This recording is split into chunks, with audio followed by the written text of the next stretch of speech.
Well, obviously, a great night to be a Falcon and a great night for Bowling Green football. I've said it many times, but I'm so proud of our football team. This is a group that just kept working and getting better, and I still think we probably played our best football tonight of the year, and I think in the last month we've just improved. It speaks so highly to the character of the players we have in the program. I'm so proud of them, and it's a great moment for Bowling Green State University, our athletic program, all of our players. I'm just so happy and so proud, and that's it. What else you want me to say? Can you talk a little bit about the offensive game plan? What was the game plan? We're going to throw it. So we thought we could throw it. We thought we could get open. We thought we could protect. And, again, they have a great quarterback that deserves all the accolades he's gotten. We have a really good quarterback, too. Dave, I know you thought you could win. Did you think you could win like that, though? That convincingly? Oh, you know what? Every week I tell our players we don't have a shot, and they get all mad. So they try to prove me wrong every week. The defensive guys get all fired up because every week I tell them how great Jordan Lynch is or how great Brandon Oliver is, and they won't talk to me for 2 days. And, they spend all day trying to prove me wrong, but they prove us right. We've become a very physical football team on both sides of the line of scrimmage, and our defensive front has just played lights out. Again, nobody's going to stop those guys, but a lot of the plan on offense is we were going to have to go score for score, and if we could play with the lead, we felt really good about it. Dave, like you said, nobody's going to stop him. Nobody's stopped Lynch all year. You're really the only team that's contained him. Why are we able to do that? We have good players, and we have good coaches. Our defensive staff has done a great job all year, and these are a lot of the same players that 3 years ago we were 2-10, and they were calling them the Swiss cheese 11. So they just worked hard, and sometimes it takes time to build a program. It takes getting the right people on board and the right coaches, and even a couple years ago, we saw it. We saw what some of these young players could be, and the credit goes to them that they kept working, they kept doing the things necessary to become better football players. I'm proud of these guys in every respect. Our GPA's never been higher. Our APR score is a new record. These guys are just they've done what we've asked them to do. They've bought in, and we always believed that they'd do that. This would be the result. Is it also a factor that the offense gave you a lead and kind of No limited what they could question. do? The opening drive, you come back the second drive, you kick the field goal. We played with the lead the whole game. It was 0-0, 7-7. After that, we led the rest of the game. And, the other thing is they've been a great second-half team, and we've been a great second-half team. And we talked all week about, they've had games that they kind of let teams hang in there, kind of how we did earlier in the year. And then in the second half, they just blow them out of the water. And we did not think if we could get a lead in the first half, we've been a great second-half team, and we felt good about our ability to play with them. Matt, were you motivated to be the best quarterback on the field today, and you think you were? Yeah, there was a lot of talk about Jordan Lynch, being up for the Heisman, and but it's well deserved. He's a great player, but I did take it a little personal, just a little motivation. But when it came down to it, you still just got to execute the plays that coach calls, and not get overwhelmed and that kind of stuff. Talk about the time you had. There was one time we saw the replay and I counted. You literally had 5 seconds to throw. Talk about what your line did to help you have the day you did. All year. It wasn't just today, but all year they protected me. I think we only really had one play where they had a missed assignment. You can't ask for anything more from an offensive line. And we saw today when they do give me time, and the receivers run the right routes, and I'm able to deliver the ball, we can put some points on the board. Any play in particular that just kind of seemed to be an exhale moment for you? I'd probably say the first drive of the game. Nerves are flying. MAC championship. Number 14. Team in the country. we were able to go down the field and we were able to score, and I really think that helped us calm down, show us that this team they can be beat. We believed it all week, but to come out on the first drive and put it in the end zone really helped. Matt, a 6-yard touchdown pass in the fourth quarter to Travis. Was that play planned out in the huddle, or did you improvise? Say yes. Yes. No, it's that was Trav's route all along. I just got flushed up in the pocket, and I just wanted to get him the ball quickly, so just shovel past it. Matt, all week the focus nationally was on Northern Illinois and their BCS hopes. You guys made a statement. Can you talk about how sweet it is for Bowling Green to kind of steal the national stage today when it wasn't supposed to be yours? Yeah, it feels tremendous. Not only for the national stage, but we met the goals that we set, back in the summer, back after last year. We came up one game short last year, and we made it a point that we were going to get back to this, go back to this game, and it feels great, because like you said, we were the team that Northern Illinois was playing. They were gonna go bust the BCS, and that really motivated us all week, and we brought it out on the field. Man, when you talk about motivation, was the All-MAC announcement, was that, and you are not on the team, was that any motivation? No, not really. Should I ask a follow-up there? No, it was a little motivation, but it didn't bother me as much because I had an opportunity to play for a ring, and we did it as a team. We didn't do it because of me. We didn't do it because of one other guy. We did it as a team, and I'd rather have the ring than be first, second, or third team All-MAC. Coach, after the loss to Toledo early in the season, it seemed like the team just kind of clicked, just flipped the switch. Can you just talk about what you saw on the team coming on? Well, I mean, for whatever reason, it just seemed the first 7 games of the season, we just weren't playing with a sense of urgency. And we played some games earlier in the year against teams we were better than that we just kind of let them hang around for a half, and then we'd put on the steam in the second half. And I think Toledo was the wake-up call that you can't spot a good team 21 points and come back, even though we came back to take the lead. And it just, I don't know, sometimes it takes a painful loss, and you got to get bit by it before you buy into it. And after that, we've been a fast-starting team. So we. And out of halftime, after Northern Illinois marched down the field and scored, was there a specific message you told the guys coming into the rest of the game? No. No. I mean, and I'm not trying to be coy with you. We have a veteran team, and to really think that a coach is going to say something at that point that's going to change things. I mean, the fabric and the character of your team is built through the offseason. It's built through camp. It's built through the season. You don't get to a 13th game in the third quarter and say something that's going to change things. I mean, this group has been so much fun to coach. And again, I can't say it enough. We have such high character guys in our program. We recruit it. And I'm just so proud of these young men. And I really wish you guys would ask Alex Baer a question and Aaron Foster, because you're going to feed their ego that they think they're up here just for their looks.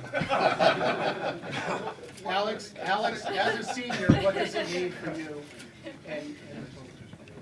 I mean, there's nothing better than you could ask for. We talked about it all week from where my class has come from. And, Foster's class, being a fourth-year guy, we started at 2-10, and, we gradually got better, and this was the year that it was all supposed to come together. But we knew, it wasn't just going to come to us.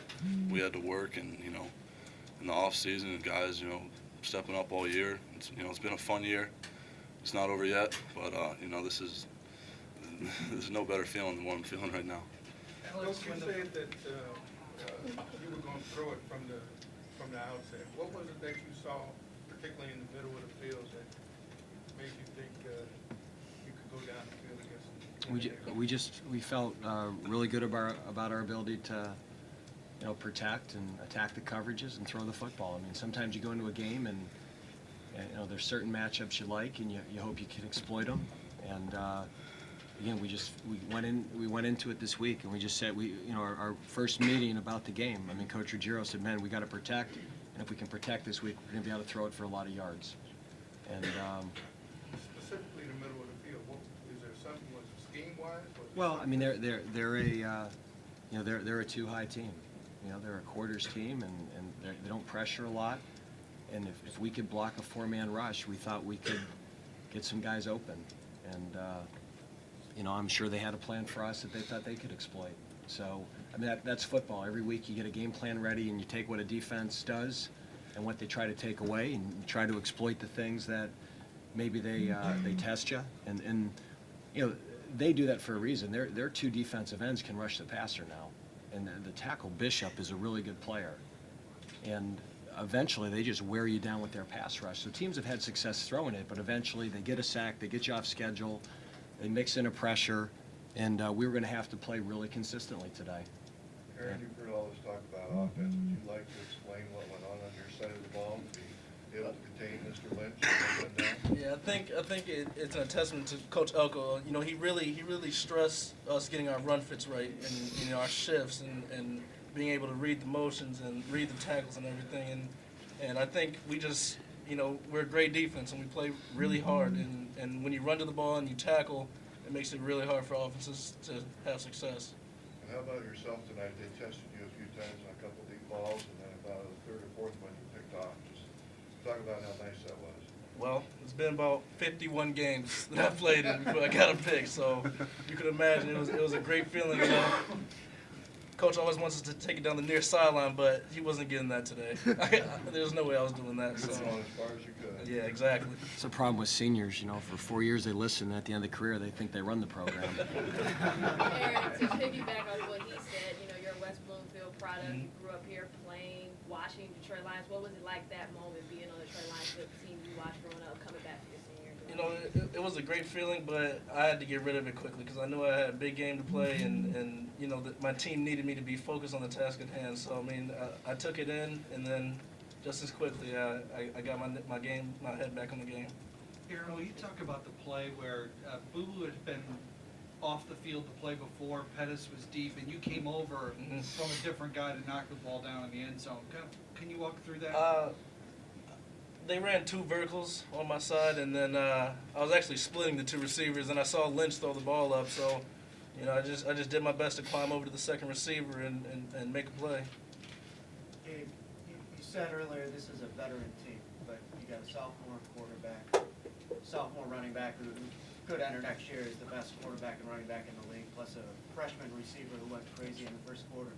This success appears to be sustainable. Again, there's a couple ways to build. You can build for seasons or you can build programs. And, when people were trying to run us out of town 3 years ago because we were 2-10, at that point we were redshirting players and we were trying to lay the foundation because when we got good, we wanted to stay good. And, again, a lot of people aren't allowed to do that. I'm very fortunate that I had a president, I had an athletic director that allowed us to build the program the right way so it can sustain itself. And I think we're good this year. We just won a championship, and I think we're built to be good for a long time. And but I'm going to enjoy this class. Your first recruiting class is always special to you because those guys chose to come to Bowling Green when we had no track record, and they kind of had blind faith in us, and that faith was tested through a tough year when we were 2-10. And to their credit, they kept working.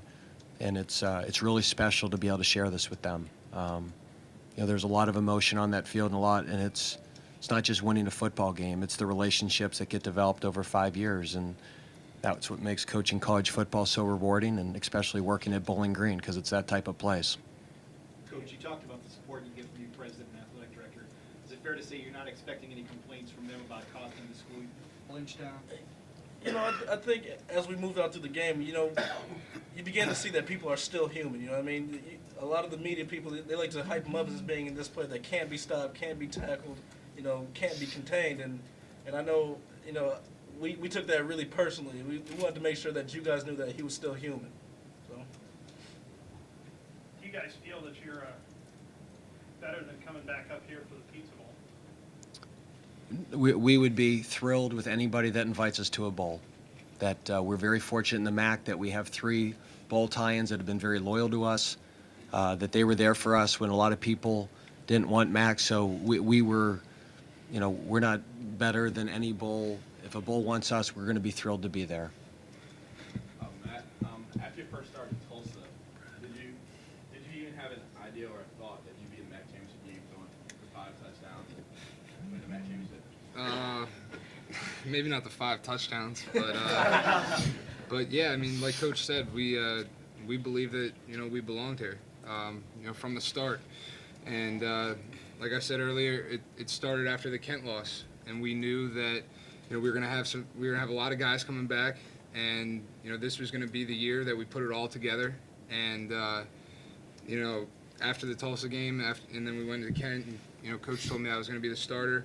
I wanted to lead the team, and fortunately I was able to lead them to the MAC championship, and then get this senior class their rings that they deserve.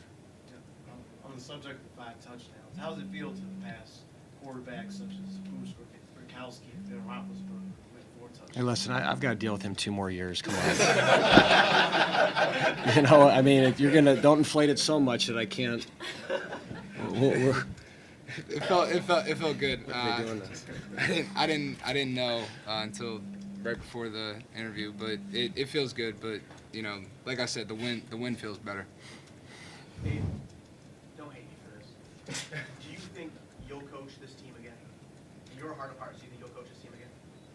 You know what? We're going to enjoy tonight, and there was rumors a couple years ago that I was getting fired, and you guys were asking me that question. And now that we're winning, you're going to ask that question. So I don't hate you for asking that. There's other things I don't appreciate the question right now, and I know you have to ask it, but there's no comment on that. Alex, you've heard you're going to pass the ball. Matt obviously was excited when you found out that the offensive game plan was to throw the ball. What was your reaction? To be honest, looking at the game plan, I didn't really think I was going to get much action at all. And even on some of the passes that I did, it wasn't originally supposed to go to me. I mean, that's a credit to Matt. That's a credit to the O-line for holding up, and credit to the Northern Illinois defense. They defended our receivers, and Johnny was able to, find the second, third receiver, and he did that on a number of plays, and it just shows. I think 5 touchdowns. I think 5 different guys caught the touchdown. So it just shows. I guess everyone was excited to know that we were going to be throwing the ball. Was it maybe because he threw the first one to Beck that he thought he needed to throw it to you then, or? To be honest, I think I was more excited about that one than my own. Me and Beck, have been playing for 4 years together now, and we're really close. I'm sure he wishes he played more. I wish he did too. So for him to score a touchdown in a game like this, I couldn't have been more happy for him, especially to start off the game like that. So, he was excited. He was excited for mine later. It's just the bond me and him have with each other. Thank you, gentlemen. We appreciate it. Congratulations on your victory. Thanks. Thank you very much. Thanks, guys.